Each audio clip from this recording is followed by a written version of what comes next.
Good morning all students.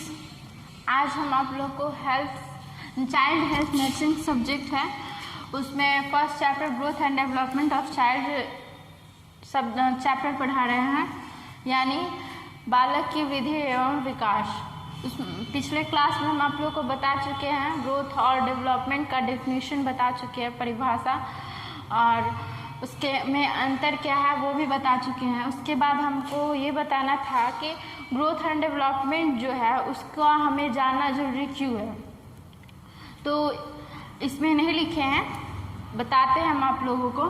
Growth and development के बारे में पढ़ना जरूरी इसलिए है ताकि हम बच्चे के मन में, मतलब बच्चे क्या चाहते हैं, शिशु को क्या ज़रूरत है, उनकी आवश्यकताएं हैं, वो उनके बारे में हम उनके पेरेंट्स को, उनके माता पिता को जानकारी दे सके। फिर उन बच्चों में, छोटे बच्चों में होने वाली घटनाएं, फिर बीमारी जो होती है उनके बारे में हम माता पिता को बता सके, उनको कैसा पोषण दे, उन सभी चीज़ों के बारे में जानकारी देने के लिए, ताकि उनका जो डेवलपमेंट हो, ग्रोथ हो, वो अच्छी तरीके से हो। इसके लिए हम ग्रोथ एंड डेवलपमेंट के बारे में जानकारी होना बहुत ज़रूरी होता है। अब है ग्रोथ एंड डेवलपमेंट का जो ग्रोथ एंड डेवलपमेंट की आवश्यकता के आधार पर ग्रोथ एंड डेवलपमेंट को निम्न भागों में बांटा गया है।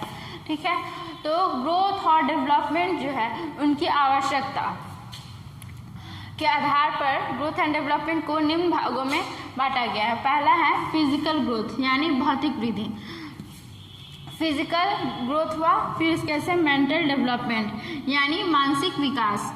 फिर है इमोशनल डेवलपमेंट, भावनात्मक विकास। फिर है सोशल डेवलपमेंट, यानी सामाजिक विकास। फर्स्ट है फिजिकल ग्रोथ। तो फिजिकल ग्रोथ क्या होता है? तो बच्चों के अंग का विकास होना, अर्थात उम्र के अनुसार शरीर का वजन बढ़ना, वजन, लंबाई, ढांचा का विकास होना या बढ़ना।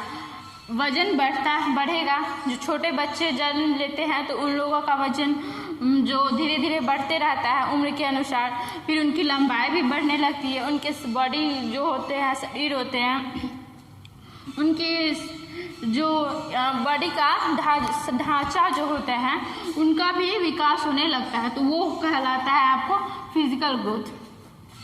तो फिजिकल ग्रोथ में किस तरह, कैसे होता है, उनमें कौन कौन से पॉइंट्स आएंगे?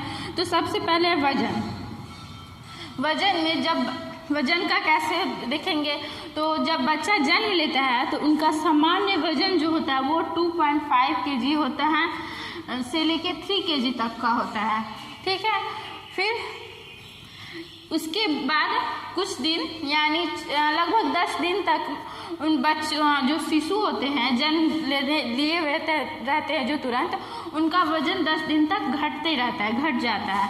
फिर घटने के बाद फिर वो अपना कुछ दिन में, 5-6 दिन में फिर से वो अपना उस मतलब कि वजन में आ जाते हैं। जन्म के समय जितना वजन रहता है उस वजन में आ जाते हैं।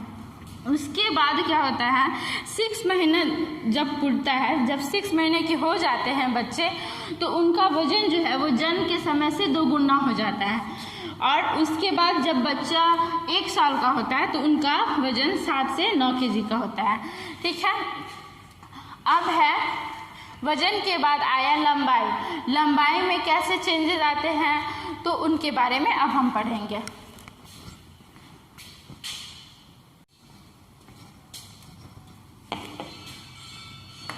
वजन के बाद आया लंबाई। लंबाई भी फिजिकल ग्रोथ हुआ। फिजिकल ग्रोथ लंबाई में होता है ये कि जब बच्चा जन्म लेता है तो उन बच्चे की लंबाई जो 45 से 50 सेंटीमीटर की होती है, और जब बच्चा 3 साल का हो जाता है तो वो 100 सेंटीमीटर तक का हो जाता है। और फिर उसके बाद जब बच्चा बढ़कर 13 से 15 साल के बीच आता है तो उस वक्त बच्चे का जो लंबाई होता है वो जन्म के समय की लंबाई का 3 गुना हो जाता है। फिर आया हेड सर्कमफ्रेंस, यानी सिर की परिधि। तो जन्म के समय शिशु के शरीर का सर्कमफ्रेंस 33 सेंटीमीटर होता है तथा जन्म के 1 महीने बाद बच्चे का हेड सरकमफ्रेंस 40 सेंटीमीटर का हो जाता है।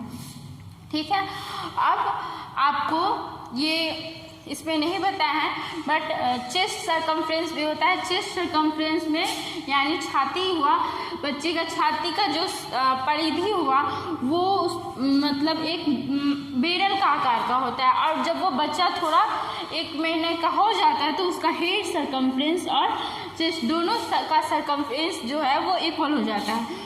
और एक पॉइंट नोट करने का है कि जो बॉय बेबी होते हैं, जो लड़का होता है, जो जब बच्चा एक लड़का जन्म लेता है तो उसमें उसका जो हेड सरकमफ्रेंस जो होता है वो गर्ल बेबी के हेड की तुलना में बड़ा होता है। उसका दोनों के हेड का जो अंतर होता है, सरकमफ्रेंस का अंतर, वो 1/2 इंच बोले या फिर 1 सेंटीमीटर का, इतना ही डिफरेंस का होता है वो दोनों का हेड सरकमफ्रेंस। फिर उसके बाद आया मेंटल डेवलपमेंट, यानी मानसिक विकास क्या होता है। तो शरीर के वृद्धि के साथ साथ बच्चों का मानसिक विकास होना भी जरूरी है। जैसे कि बच्चे का बढ़ती उम्र के साथ साथ बोलना, फिर हम उन्हें कुछ बोलते हैं तो उनकी वो आवाज़ सुन करके प्रतिक्रिया देना, फिर हम उन्हें हंसाने की कोशिश करते, खिलाते हैं तो उनका हंसना, ये उनके मेंटल डेवलपमेंट को दर्शाता है। बच्चे के मेंटल मानसिक विकास के लिए हमें मतलब उन बच्चों को अच्छे इन्वायरमेंट में भी रखना ज़रूरी होता है ताकि वो अच्छी चीज़ों को सीख सके। क्योंकि जो बच्चे आपको 3 साल के जब बच्चे हो जाते हैं तो उनका जो सीखने की मतलब कि सीखने की बहुत ज़्यादा कोशिश करते हैं, हर चीज़ को बहुत ज़्यादा जागरूकता से सीखने की कोशिश करते हैं। उस वक्त बच्चे को हर चीज़, नए चीज़ों के बारे में जानने का बहुत ज़्यादा शौक होता है। ठीक है, उसके बाद है आपको मेंटल के बाद आया इमोशनल डेवलपमेंट। इमोशनल डेवलपमेंट क्या होता है इसके बारे में हम आपको नेक्स्ट क्लास में बताएंगे।